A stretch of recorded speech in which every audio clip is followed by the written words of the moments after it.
কি একটা অবস্থা দেখেন, পুকুরের পাড় ভেঙে একদম কি অবস্থা দেখেন, ভেঙে একদম অবস্থা খারাপ।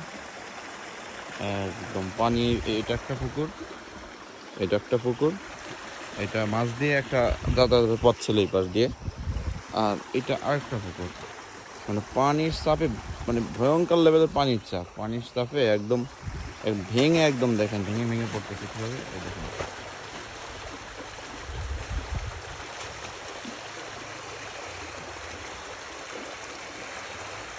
আমার পায়ের নিচ দিয়েও ভেঙে গেছে, যদিও দেখাতে পারতেছি না, এটাও ভেঙে চলে যাবে মনে হয় খুব তাড়াতাড়ি।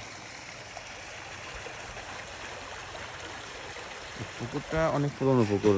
এটা হচ্ছে, এই দেখেন, আমি কাছে দেখাইতে পারতেছি না, তার আগে ভেঙে ভেঙে পড়ে যেতেছে।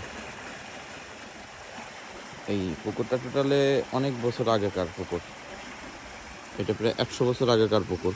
এটার পাশেই পুকুরটা কাটা হয়েছিল মাছ চাষের জন্য। দেখেন কি একটা ভয়ঙ্কর লেভেলের বাঁধ ভেঙে, মানে আমি তো মনে হচ্ছে যে ফোনে অনেক ছোট, অনেক বড় পথ। এটা প্রায় আপনার 20 ফুটের মতন। এ কি অবস্থা ভাই, এটা 20 ফুটের মতন।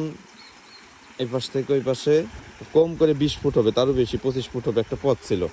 পথটা ভেঙে দেখেন পানির গতি কি, কি একটা অবস্থা।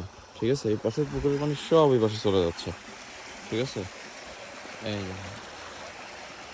একেবারে ভয়ঙ্কর লেভেলের অবস্থা একেবারে। ঠিক আছে, ভেঙে ভেঙে পড়তেছে, দেখেন কি অবস্থা।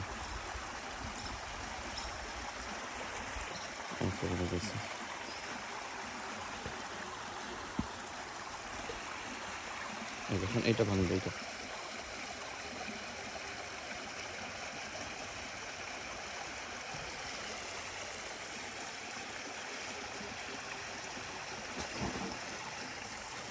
আপনার সবচেয়ে বড় একটা ভুল কাজ করছেন, এই পুকুরের পানিটা আপনার সেচে ফেলায়, এই পানিটা সেচে ফেলায় এই পুকুরের যত পানির চাপ সব এই পুকুরে গেছে, মানে ভাঙিয়ে চলে সব চলে যাইতেছে, বুঝতেছেন একবার। কি একটা ক্ষতি হইলো দেখেন।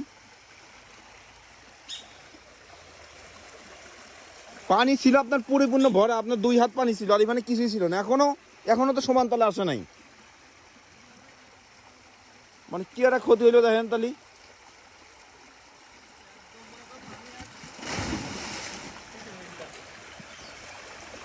পানি যদি ছেঁচার বাদ দিয়ে আপনি সমান রাখতো,